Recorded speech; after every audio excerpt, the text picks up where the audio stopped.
Hello दोस्तों, कैसे हैं आप लोग। उम्मीद है अच्छे होंगे। और लास्ट जो वीडियो आप लोगों ने देखा था हिंदी का विराम चिन्हों के प्रयोग का, वो आपको काफ़ी हद तक समझ में आया होगा और आपको लेखन शैली में काफ़ी उपयोगी सिद्ध होगा। एग्ज़ाम में भी आपको जो क्वेश्चंस आएंगे आशा करता हूँ कि वो भी आपके गलत नहीं होंगे। विराम चिन्हों के प्रयोग सारे आपके लगभग सही होंगे। लास्ट डे हम लोगों ने देखा था 10 विराम चिन्हों के बारे में। आज शेष 10 विराम चिन्हों के बारे में आज हम लोग देखेंगे और प्रयास करेंगे कि कभी फिर भूले ना हम लोगों को, और इसका प्रयोग हमेशा हम लोग करते रहेंगे। ठीक है, और आप लोग इसको एक बार दो बार देख लीजिएगा तो आपको लिखने में कहीं कोई असुविधा नहीं होगी। ठीक है, आइए स्टार्ट करते हैं। आज आगे के 10 के बाद के क्रम में हम लोग 11 नंबर का वीडियो अपना जो विराम चिन्ह है उसके बारे में देखते हैं। तो 11 नंबर का हम लोगों का जो विराम चिन्ह है वो क्या है? पुनरुक्ति सूचक चिन्ह। ठीक है, पुनरुक्ति सूचक चिन्ह। इसमें क्या होता है? पुनरुक्ति सूचक चिन्ह, पुनरुक्ति सूचक चिन्ह ये क्या होते हैं? इनका जैसे कॉलम क्या होता है, ये वाले होते हैं डैश डैश, ये वाले कॉलम आपको मिलते हैं। ये मोस्टली प्रयोग कहाँ होते हैं आप जान लीजिए। जैसे हमें कोई चीज़ लिखनी हो, जैसे लिखना है, मान लो हमको सब्जियां लेके आनी है मार्केट से, आपको एक एस्टीमेट दे दिया गया, ठीक है, या मिठाइयाँ लेकर के आनी है, वैरायटीज़ की, अलग अलग वैरायटीज़ की मिठाइयाँ हमको लानी है। तो हमने लिख लिया, मान लो सब्जी लानी है तो आलू लिख लीजिए, मिर्च लिख लिया, इस तरह के तमाम सारी चीज़ें लिख ली। ठीक है, इसके बाद में हम लोग क्या करते हैं मोस्टली, इसके बाद में इसकी क्वांटिटी लिखते हैं। क्वांटिटी में अगर मान लो लिखना है हमको आलू हमको लाना है 5 kg लाना है, ठीक है, या हिंदी हम लोग पढ़ रहे हैं तो हिंदी का प्रयोग करते हैं, किलोग्राम लिखना है, किलोग्राम। ठीक है, तो यहाँ पर हम लोग क्या करेंगे, अगले अगर मिर्च लेनी है इसको भी 1 kg हमको लेना है, 1 किलोग्राम लिखना है, तो किलोग्राम की जगह पर हम डैश डैश कामा का प्रयोग करेंगे। समझ रहे होंगे आपको। टमाटर आपको अगर लेना है, आपको 10 kg लेना है तो 10 kg लिखेंगे, फिर आपको 10 किलो लिखेंगे, 10 किलोग्राम को आप इस रूप में लिखेंगे। तो यानी कि कहने का मतलब ये हो गया, यहाँ पर आपको समझ में आया होगा कि इन जगहों पे यूज होता है किसी वस्तु के बार बार दोहराने से बचने के लिए, कि बार बार लिखने की क्या आवश्यकता है, किसी चीज़ को रिपीटेशन क्यों बार बार किया जाए। ठीक है, तो रिपीटेशन से बचने के लिए आप इस तरह के चिन्हों का प्रयोग करते हैं और करना भी चाहिए। ये इंटेलिजेंट लोग ऐसे ही लिखते हैं, और बाकी जो नए नए लोग होते हैं वो पूरा कंप्लीट लिखते हैं और सोचते हैं कि ये बेहतर है। नए बच्चों को आप जब लिखने के लिए दे देंगे, कोई वर्क देंगे, तो वो कंप्लीट लिखेगा। ठीक है, अगर उसको अच्छे से शिक्षक ने समझाया नहीं है कि नहीं ऐसा, इसकी जगह पे ऐसे प्रयोग में लाया जाता है, तो आप इसको समझ गए होंगे। आगे देखते हैं इसके बाद में, और उसके बाद में हम लोगों का लाघव चिन्ह है। ये भी बड़ा इंटरेस्टिंग है, बड़ा अच्छा है लाघव चिन्ह के बारे में। लाघव चिन्ह का प्रयोग अक्सर आप देखिए मॉडर्न ज़माने में इंग्लिश में या हर जगह पे बहुत ज़्यादा प्रयोग होता है। अब इसका क्या मतलब, किसी का संक्षिप्त रूप लिखना। जैसे आप लोग लिखते हैं क्या, मैं बता रहा हूँ, बहुत फेमस वर्ड डॉक्टर। ठीक है, अब इसके बाद में प्रधानाध्यापक, ठीक है, ऐसे वर्ड हैं आपके, या प्रधान डाकघर, कुछ भी आपको लिखना हो तो इसके आगे क्या लिखते हैं, डा लिख करके आप 0 लगा देते हैं। ठीक है, ओ लिख देते हैं या गोला बना देते हैं, इसको लिख देंगे प्रा, फिर इसके बाद में अध्यापक, तो प्रधाना अध्यापक हो गया वो। ठीक है, ठीक है, प्रधानाध्यापक आपका हो गया। ठीक है, तो कोई भी शब्द जैसे लिखना हो, उसका संक्षिप्त रूप अगर आपको लिखना हो तो आप जैसे किसी यूनिवर्सिटीज़ का नाम आप देखिए, जब आप लिखे हुए मिलेंगे आपको यूनिवर्सिटीज़ में, आपके जो सर्टिफिकेट्स मिलेंगे वहाँ आपको दीनदयाल उपाध्याय अगर आपका लिखना है तो आपको लिख देगा दी, लिख करके आपको वहाँ पर ओ की सिंबल बन जाएगा, या आप 0 का सिंबल आप कह सकते हैं बना हुआ मिलता है।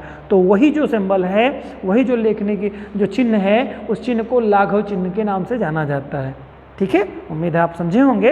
ये अक्सर सर्टिफिकेट्स वगैरह में जगहों पे या किसी के नाम के आगे मोस्टली इंजीनियर, डॉक्टर, ठीक है, तो वो लिखते हैं तो इंजीनियर करके वो गोला लगाते हैं। डॉक्टर की जगह पे हर जगह आप देखेंगे, प्रत्येक डॉक्टर को देखेंगे आप तो वहाँ पर ये मिल जाएगा आपको शब्द। ठीक है, और बाकी जो बड़े बड़े नाम हैं उनको संक्षिप्त रूप में लिखना हो तो ये प्रयोग में लाया जाता है। संक्षिप्त नाम लिखने के लिए ही मूल रूप से प्रयोग किया जाता है ये।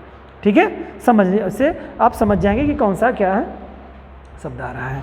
इसके आगे का बच्चों क्या है, इसके बाद में लोप चिन्ह का प्रयोग किया जा रहा है। ठीक है, लोप चिन्ह का क्या मतलब होता है? लोप चिन्ह का मतलब ये होता है कि कुछ चीज़ें ऐसी हो जाती हैं कि मतलब उनका लोप हो जाता है। लोप का हो जाता का मतलब ये है, जैसे लोप चिन्ह,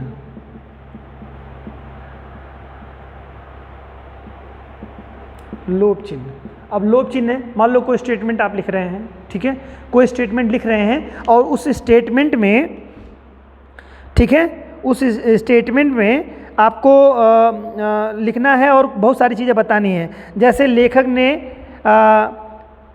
कई विषयों पर पुस्तक लिखी है, जैसे मान लो अब हमें लिखना है, मान लो किसी के बारे में लिखना है, लेखक हैं, लेखक ने डैश डैश डैश कई विषयों की पुस्तक लिखी है। अब इसका क्या मतलब हो गया? इसका मतलब उन्होंने कई भाषा, अगर आप चाहें तो लेखक ने लिख सकते हैं आप हिंदी, अंग्रेजी है लिख सकते हैं, इसके बाद डैश डैश डैश कर देंगे, यानी कि उसी क्रम में आप समझ लेंगे। लोप चिन्ह यानी कि अंडरस्टैंड है, आप उसको समझ जाइए कि कई भाषाओं में इन्होंने लिख रखा है, ठीक है। तो ऐसे जब कहीं स्टेटमेंट आपको बच्चों आएंगे तो उस जगह पर आपका लोप चिन्ह का प्रयोग आप करेंगे, ठीक है। तो ये उम्मीद है कि आप लोगों को अच्छे समझ में आया होगा इसके बारे में, ठीक है। ओके, आगे देखते हैं हम लोग। अगला हम लोगों का है क्या, नेक्स्ट हम लोगों का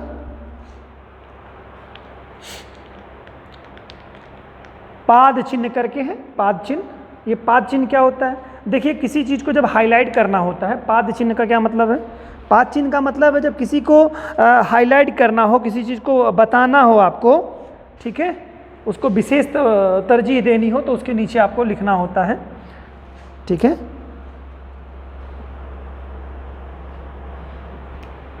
कोई भी चीज़ लिखनी है, जैसे मान लो लिखना है संज्ञा, सर्वनाम, अक्सर आप देखते होंगे ऐसी जगहों पे, तो किसी चीज़ को जब हाईलाइट करना हो तो नीचे जो अंडरलाइन, नीचे लाइन खींच दी जाती है, यही इसको अगर पूछा जाए कौन सा चिन्ह एग्जाम में आ जाएगा, कौन से चिन्ह का प्रयोग किया गया है, तो पाद चिन्ह का प्रयोग किया गया है। यानी पाद मतलब उस वर्ड के पैरों के नीचे, ठीक है, जो प्रयोग में लाए गए हैं, ठीक है। तो इस तरह से संज्ञा, सर्वनाम, विशेषण, क्रिया, इस तरह की जगहों पे शब्दों में आप इसको देख सकते हैं, यहाँ पर आप यूज कर सकते हैं। कोटि में क्रिया, अवयव है, इन सब जगहों पे प्रमुख व्याकरणिक कोटियों में इसका प्रयोग मूल रूप से आपको देखने को मिलेगा, ठीक है। आगे है बच्चों क्या, बड़ा ही आसान, दीर्घ उच्चारण में, हाँ ठीक है, ये आपको कहते हैं ना कि हिंदी आप लोगों ने पढ़ा है तो वहाँ मैंने आपको बताया था, ठीक है। एक क्या होता है, मैंने बताया था मात्राएं 3 तरह की होती हैं स्वर के बारे में, एक मात्रा, द्विमात्रा, ठीक है, त्रिमात्रा।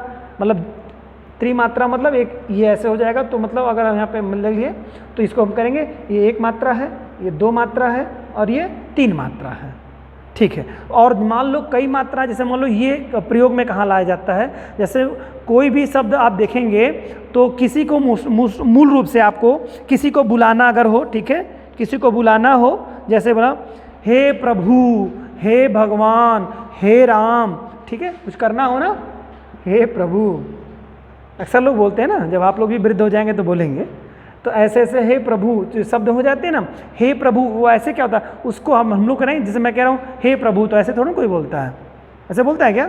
वो तो एक अपना एक इन्वायरमेंट, माहौल बना करके बोलता है ना, हे भगवान, यानी शब्दों को खींचता है। या किसी को ड्रामा में आप अक्सर देखेंगे, या बुलाने में अगर आप देखेंगे, किसी को साउंड की जा रही, कहीं बहुत दूर तक है वो व्यक्ति, जैसे अगर मान लो हम देखते हैं कि राम जी सीता जी को वनवास में जब ढूंढ रहे थे तो क्या कर रहे थे, तो बुला रहे थे ना, सीते, तो बड़े साउंड, जो लंबा सा साउंड जाता है ना, अक्सर ये ड्रामा वगैरह में यूज होता है बच्चों, ठीक है, ड्रामा वगैरह में इसका यूज होता है मूल रूप से, क्लियर।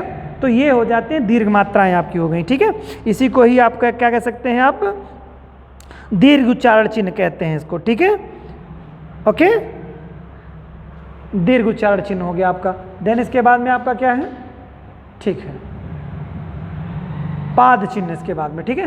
पाद चिन्ह क्या होता है भाई, ठीक है, पाद चिन्ह का क्या मतलब है, देखिए ये होता क्या है कि जितने भी हिंदी भाषा में, कल मैंने वीडियो में बताया था आप लोगों को, हिंदी जो है संस्कृत से जन्मी हुई है।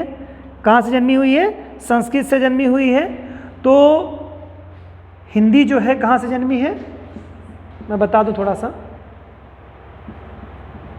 संस्कृत, फिर निकला था क्या बना था, पाली, प्राकृत, अवहट्ट, अपभ्रंश, उसके पहले होगा अपभ्रंश, ठीक है। फिर इसके बाद में हिंदी, फिर हिंदी में प्राचीन, यहाँ पर अपभ्रंश पहले होगा, भ्रंश, अवहट्ट, हिंदी। अब हिंदी में भी देखेंगे तो 3 कैटेगरी हो जाएगी आपकी, प्राचीन हिंदी हो जाएगी, मध्यकालीन हिंदी हो जाएगी, ठीक है, फिर आधुनिक हिंदी हो जाएगी। अब इसकी ज़रूरत क्या है, आधुनिक हिंदी। अब इसका मैं बता के रहा हूँ यहाँ पर देखिए प्रयोग क्या है। इसका प्रयोग ये है कि भारत में क्या है, बहुत तरह के भाषा के बोलने वाले लोग आए ना। पहले संस्कृत थी, संस्कृत के बाद में आपने देखा कि ये एक धर्म विशेष की मूल भाषा थी, यानी कि जो सनातन धर्म था, हिंदू धर्म एक तरह से कहिए उसको, हिंदू कोई धर्म नहीं है, सनातन धर्म है, तो आप जानते होंगे, नहीं जानते हैं तो कृपया जान लीजिए इसको। तो सनातन धर्म जो है, इसकी जो लैंग्वेज हुआ करती थी मोस्टली संस्कृत में हुआ करती थी। इसकी बहुत सारी समय के साथ इसकी बड़ी आलोचना, बड़ी टिप्पणी इस पे होने लगी, तो बहुत सारे धर्मगुरु पैदा हो गए और लोगों मतलब संप्रदायों के, जैसे बौद्ध धर्म, जैन धर्म। तो इन लोगों ने क्या किया कि संस्कृत की जो उनका आधिकारिक भाषा हुआ करती थी, वेदों को पढ़ने की, पुराणों को पढ़ने की जो भाषा हुआ करती थी, उसको मैंने बताया था आपको, उसको हट करके उस भाषा का प्रयोग ना करते हुए जो प्रकृति में जन सामान्य में बोलचाल की जो सामान्य भाषा थी, उस भाषा में अपने धर्म को उन्होंने मानने की कोशिश की। जैसे बौद्ध धर्म था, उसमें पाली भाषा में प्रयोग किया गया, फिर महावीर स्वामी ने जो है आपको प्रकृत भाषा का प्रयोग किया, ठीक है। समय बीतता चला गया। फिर उसके बाद हमारे पास क्या, अरबों में जो लोग हमारे आए, यानी कि मध्य एशिया के जो लोग आए, यानी अरब कंट्रीज से जो लोग आए, यहाँ पर आकर के क्या किए, शासन संचालन में भाग लेने लगे, आए शासन करने के लिए। मुगलों के काल से आप देखेंगे तो बहुत बड़े पैमाने पे आपको दिखाई देगा। उसके अलावा गुलाम वंश वगैरह में देखेंगे, अरबों के आक्रमण तो 712 ईस्वी से ही आपको शुरू हो जाता है। तो वो लोग जब भारत में आए बच्चों, तो उसके साथ साथ जब एक तरह से कहिए जब इस्टेब्लिश हो गए मुगल वगैरह, तो उनकी जो लैंग्वेज थी वो क्या थी, अरबी थी, फारसी थी। तो अरबी फारसी लैंग्वेज का जब हिंदी में प्रयोग हो गया, जैसे मैंने बताया ना, संस्कृत से निकली है हिंदी, इसी क्रम में आगे चलते हुए निकली के आई है हिंदी। तो देखिए हिंदी में किसका असर होगा, हिंदी जब देखेंगे तो उसमें संस्कृत के भी कुछ शब्द मिलेंगे। संस्कृत में जैसे लिखे जाते हैं वैसे अगर हिंदी में लिखे जाते हैं तो आपको वे शब्द जो है आपके मिलेंगे, आपको तत्सम शब्द कहलाएंगे वो, और जो थोड़ा रूप परिवर्तित करके आएंगे वो तद्भव शब्द कहलाएंगे, ठीक है। थोड़ा सा रूप परिवर्तित करके तद्भव शब्द कहलाएंगे। उसी तरह से अरबी और फारसी के वे शब्द जो हिंदी में एज इट इज प्रयोग कर लिए गए हैं, तो वे अरबी और फारसी, 2 शब्द याद रखिएगा, 2 वर्ड भाषा रखिएगा, अरबी और फारसी, इनके शब्दों का जो प्रयोग किया गया हिंदी में, मतलब अरबी फारसी के, उनके आगे नीचे क्या होता है, एक नुक्ता लग जाता है, नुक्ता। इस वजह कहते हैं कि एक तरह से कहिए कि हम लोग किसके बारे में बात कर रहे थे, अच्छा, पाता है हम लोगों का पाद चिन्ह में कि नीचे आप लोग देखेंगे कि अक्सर बिंदी लग जाती है, इसमें अक्सर देखेंगे ये बिंदी लग जाती है, जैसे लगा क, ख, ज, ठीक, क, ख, ग, घ, ये नीचे जो बिंदी लगती है, यही जो बिंदी होती है नीचे जो लग जाती है वर्डों में, यही जो कहलाती है क्या, पाद चिन्ह, पाद बिंदु कहलाता है, ठीक है। पाद के नीचे बिंदु, पाद मतलब देखिए मैंने बार बार आपको बता रहा हूँ, यहाँ पर क्या पाद चिन्ह था जो नीचे अंडरलाइन कर रहा था इसके पहले वाले में, यहाँ पे पाद बिंदु है। पाद चिन्ह मतलब लाइन होती है और पाद बिंदु मतलब डॉट बिंदु होता है, ठीक है। तो ये जो नीचे लगा रहेगा, ऐसे क के नीचे लगा हुआ है, ज के नीचे बाजार, अक्सर आप देखेंगे तो बाजार में आप देखेंगे बाजार, ठीक है। तो ज के नीचे जो बिंदु लगा है, ये जो बिंदु जो दिख रहा है आपको, यही के पाद बिंदु कहलाएगा, क्लियर। और जो नीचे अंडरलाइन हो जाती है वो क्या कहलाता है, आपका पाद चिन्ह के नाम से जाना जाता है उसको, ठीक है। चलिए आगे देखते हैं बच्चों, अगला इसके बाद में हंस पद, ये तो बहुत अच्छे से जानते हैं और अक्सर ये आप सब बचपन से लिखते चले आए हैं। उम्मीद है इसमें क्या होता है, कभी कभी हम लोग लिखते लिखते कुछ चीज़ें छूट जाती हैं, तो उसको हम लोग क्या करते हैं, अपनी सेटिंग बना करके लिख देते थे बचपन में, याद है, सेटिंग बना करके लिख देते, कुछ लिख रहे हैं हम लोग और छूट गया उसमें कुछ और, तो हम लोग क्या करते थे, राम खाना खाया, ठीक है, खाना खाया। अगर मान लो इसमें हमको सर ने बोला हमको कि राम ने खाना खाया, हम पीछे बैठे हुए थे, तो हमें सर ने बोला राम ने खाना नहीं खाया, हमने लिख दिया राम ने खाना खाया। तो हमने क्या किया, फिर बाद में हम लोग क्या करते हैं, उसी में अपना दिमाग लगा करके क्या लगा देते थे, ये कॉलम लगा करके तो लिख देते थे नहीं, चूंकि स्पेस रहता नहीं था, जगह रहती नहीं थी तो हम क्या कर लेते थे, लिख देते थे वहाँ पे। वही चीज़ प्रयोग है, यही जो चिन्ह का प्रयोग होता है यही हंस पद कहलाता है कि कोई सेंटेंस आप लिख रहे हो, बीच में शब्द छूट गए हों तो वहाँ पर आप हंस पद का प्रयोग करते हुए ऊपर आप शब्द को लिख सकते हैं। ये जो कहलाता है वो हंस पद कहलाएगा आपका। क्लियर? चलिए आगे देखते हैं बच्चों हम लोगों का टीका सूचक। टीका सूचक क्या होता है, टीका सूचक के बारे में देखते हैं थोड़ा। टीका सूचक शब्द क्या होते हैं? हाँ, टीका सूचक में देखो बच्चों ये होता है ना, ये मोस्टली ऑफिशियल लैंग्वेज है, ऑफिस की जो लैंग्वेज होती है। अक्सर जो पत्राचार या पत्र व्यवहार जो लिखे जाते हैं, कुछ निर्देश लिखे जाते हैं, उनमें टीका सूचक शब्दों का प्रयोग होता है। जैसे अक्सर आप लोग देखेंगे कि जब आंसर की आती है आपकी एग्ज़ाम, मतलब कोई एग्ज़ाम दे करके आते हैं, आंसर की आती है तो उसमें बना रहता है स्टार, दिखता है ना आप लोगों को। तो वो जो टीका, वही टीका सूचक चिन्ह होता है, वो स्टार लगा दिया, या कहीं कहीं पे आप देखेंगे प्लस लिखा होता है। मतलब यहाँ तो क्वेश्चन जो सीरीज आपकी आती है तो उसमें स्टार यही बना होता है, यही टीका सूचक, यानी कि उसमें डिस्प्यूट है या अभी उसके आंसर आयोग ने जारी नहीं किए हैं। ठीक है, यानी कि वो एक तरह से कहिए एक सूचक होता है, इंडिकेशन होता है, मार्क होता है कि लोगों को पता चल जाए कि इसके लिए क्या है। ठीक, तो टीका सूचक ये हो गया। अब प्लस वगैरह का जो होता है प्रयोग, वो क्या होता है, ऑफिस में कोई चीज़ लिखी बनाई जा रही है लेटर में और उसमें कोई चीज़ बनाई जा रही है तो वहाँ पर इंडिकेशन ऐसे कर दिया जाता है, जैसे सिंगल प्लस का या डबल प्लस का निशान कर दिया जाता है। इस तरह के प्रयोग होते हैं, या उनमें नंबरिंग भी कर दी जाती है। बहुत सारी किताबें आप उठाएंगे तो वहाँ पर इस तरह के सिम्बल्स आपको प्लस के मिल जाएंगे, या उसकी नंबरिंग 2, 3, 4, 5 इस तरह से नंबरिंग की रहती है। तो उसका कुछ मोटिव होता है कि पीछे देखिए या आगे के पैसेज में या पैसेज 2 के तहत ऐसी सी चीज़ें बताई गई हैं। बहुत सारी किताबों में भी, अब तो मॉडर्न जो किताबें लिख रही हैं इसका प्रयोग बहुत ज़्यादा, मतलब इस तरह के चिन्ह का बहुत प्रयोग करती हैं, जैसे टीका सूचक का बहुत ज़्यादा प्रयोग कर रही हैं। जो रिसेंट राइटर्स की बुक्स हैं उनमें आप लोग देखेंगे तो ये टीका सूचक शब्द बहुत आसानी से आपको मिल जाएंगे। ठीक है, वो नंबरिंग में भी हो सकता है, प्लस के सिंबल में भी हो सकता है, या डबल प्लस के सिंबल में हो सकता है आपको, या स्टार के सिंबल में हो सकता है। क्लियर? ठीक है, आगे देखते हैं आपको।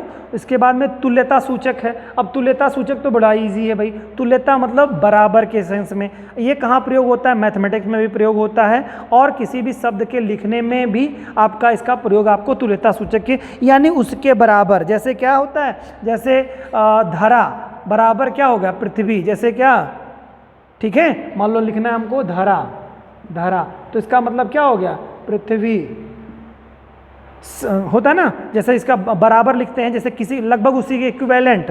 बराबर का चिन्ह का क्या मतलब होता है बच्चों? बराबर का मतलब वही होता है ना, जैसे मान लो लिखना है हमको पाषाण, तो पाषाण मतलब क्या होता है? पत्थर, तो पाषाण बराबर पत्थर। ठीक है, तो जब बराबर की कोई चीज़ आपको बतानी हो तो ये बराबर चिन्ह का प्रयोग करते हैं। इससे कोई तुल्यता सूचक, यानी कि उसके बराबर। ठीक है, यानी पर्यायवाची शब्दों में भी आप देखेंगे तो बहुत सारी जगहों पे आप शब्दों का प्रयोग करेंगे तो उसके बराबर। तो पर्यायवाची शब्द जब आप लोग दिखेंगे, जब हम लोग पढ़ाएंगे तो वहाँ पर पर्यायवाची शब्द में आप लोग क्या लिखते हैं? इसे लिखेंगे सूर्य है, तो सूर्य की पर्यायवाची लिखते हैं तो आप डैश लगा देते हैं तब लिखते हैं। तो वहाँ पर होना क्या चाहिए? तुल्यता सूचक, यानी बराबर का नाम। अक्सर आप लोग लिखेंगे क्या? एक लाइन लगा देंगे, डैश लगा के चले आते हैं आप, है ना। या नहीं तो सुंदर बनाने के लिए विराम चिन्ह, विवरण चिन्ह का प्रयोग कर देते हैं, जो कि त्रुटिपूर्ण है ना। तो यानी बराबर के सीक्वेंस में आपको होना चाहिए। और चलिए अब लास्ट की तरफ बढ़ते हैं, समाप्ति सूचक। समाप्ति सूचक क्या होता है? देखिए, दो तरह के समाप्ति सूचक चिन्हों का प्रयोग किया जाता है बच्चों। एक तो समाप्ति सूचक चिन्ह होता है जो कि दो डैशों के मध्य में जीरो अपने आप को रखे हुए होता है, और एक होता है डॉट डॉट करते हुए 2-3 डॉट के मध्य में, यानी एक डैश जीरो दूसरा डैश। ठीक है, एक विराम चिन्ह, एक तरह से कहिए इसको आप, एक विराम चिन्ह का प्रयोग आप करेंगे, विराम नहीं, इसको सामासिक चिन्ह का, सामासिक चिन्ह का दो सामासिक चिन्हों के मध्य में एक जीरो का प्रयोग आप करेंगे, यानी लाघव चिन्ह का प्रयोग करना। ठीक है, एक लाघव और दो क्या हो, या सामासिक चिन्ह या संयोजक चिन्ह के मध्य का जो प्रयोग होता है। तो ये क्या किसके लिए इंडिकेट होता है? ये बड़ा सुंदर सा ही बना रहता है, ये यहाँ पे बहुत बड़ा आपको दिख रहा होगा, लेकिन किताबों में बहुत छोटा होता है। जब चैप्टर कंप्लीट होता है, जब चैप्टर कंप्लीट हो जाता है तो उसमें ये इस तरह के आपको सिंबल्स दिखाई देंगे। वहाँ पर एनसीईआरटी आप पढ़ेंगे तो एनसीईआरटी में आपको दिख जाएगा। ये चैप्टर जब कंप्लीट होता है तो वहाँ पर ये आपको इस तरह से दिखाई देगा। और इसके बाद जब पूरी टेक्स्ट बुक कंप्लीट हो जाती है, टेक्स्ट बुक का लास्ट जो पेज होता है, वहाँ पर 2-3 डैश का इस तरह से प्रयोग किया जाता है। ये सूचक होता है कि यह पुस्तक ख़त्म हो चुकी है। तो इसके बाद जब ये ख़त्म हो जाए, ये 3 डायस मिल जाएंगे, तो उसके बाद में भी पलटना छोड़ दीजिएगा, क्योंकि उसके बाद वाला वो कवर पेज आ जाएगा। समझ रहे हैं ना? ये लास्ट आपका होगा, ये अंतिम होगा आपको बच्चों, ठीक है। आशा करता हूँ कि आप लोगों को विराम चिन्ह के संदर्भ में सब कुछ समझ में आ गया होगा, कहीं कोई असुविधा नहीं रही होगी, और आप लोग अच्छी तरीके से लिख पाएंगे, सक्षमता आपके अंदर डेवलप हो रही होगी धीरे धीरे, ये चीज़ें आप समझ रहे होंगे। इसको करिएगा, इन चीज़ों से रिलेटेड क्वेश्चंस भी हम लोग आप लोगों के सामने लेकर के आते रहेंगे। आप लोगों ने इतना समय दिया, इसके लिए बहुत बहुत धन्यवाद।